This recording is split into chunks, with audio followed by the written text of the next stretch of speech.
Kate Kansiimo omutuuze w'Emmengo ali mu kusoberwa oluvannyuma lwa muwala we Kezaabu Mebo okubula kati wiiki nnamba nga takubikako kya mulubaale. Okusinziira ku maama wa Kezaabu, yava awaka ku ssaawa nga 2 ez'ekiro n'agenda mu katale okubeerako byagula bakanda kumulinda nga takomawo.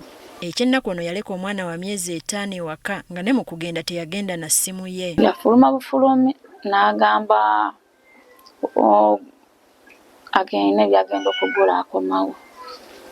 Teyadde essimu n'agirekaawo n'aleka n'omwana. Abooluganda batubuulidde nti Mebo abadde musirise era nga talina gwabulira ku byama bye ekibaleetera okulowooza nti yandiba ng'alina embeera gy'abadde ayitamu. Obutakwata ssimu z'abantu ne yange ne ngamba bbaawe lwaki omwana we takwata ssimu z'abantu ng'alumya nnyo abantu nange andumya. Kumukubira wiiki 2 takwata ssimu. Kubanga yeeraliikirira era panic kubanga afa nnyo ku mwana alekerawo kwefaako atakyakwata n'amasimu g'abantu. Tetumanyi omu tali sure ki exactly kimuluma kuba tayogera. Mala okuzaala embeera zakyukamuko ng'ayogera nnyo bitono nga newe omukubidde n'omubuuza oba ali bulungi akugamba ali bulungi ayogera kimu 2 n'asirika. So it was very hard okutegeera nti oba ekimuluma. Banoonyeza buli wamu we bamusuubira talabika.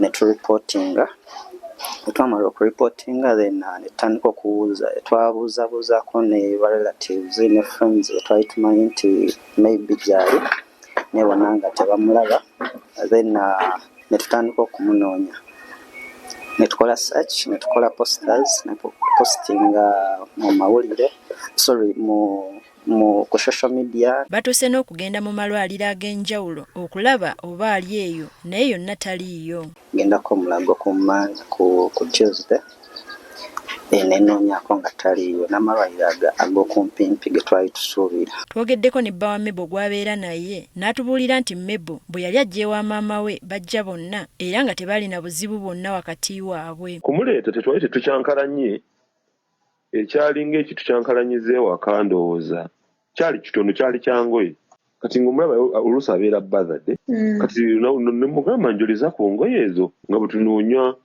omukyala bana abooza engoye ko ye kale nakuddamu bulungi. Kati basaba bamulabyeko okuddukira ku poliisi ebali okumpi. Ffe tuli beeraliikirwa kuba taliiwo tetumanyi oba ali bulungi oba wonna waali ali bulungi oba tali bulungi.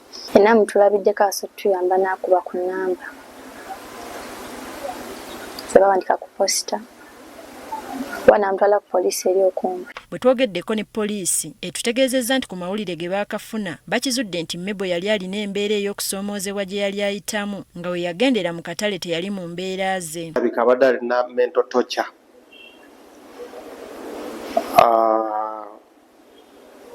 Yagaana nti bbaawe teyamutulugunyako wadde naye ndowooza abazadde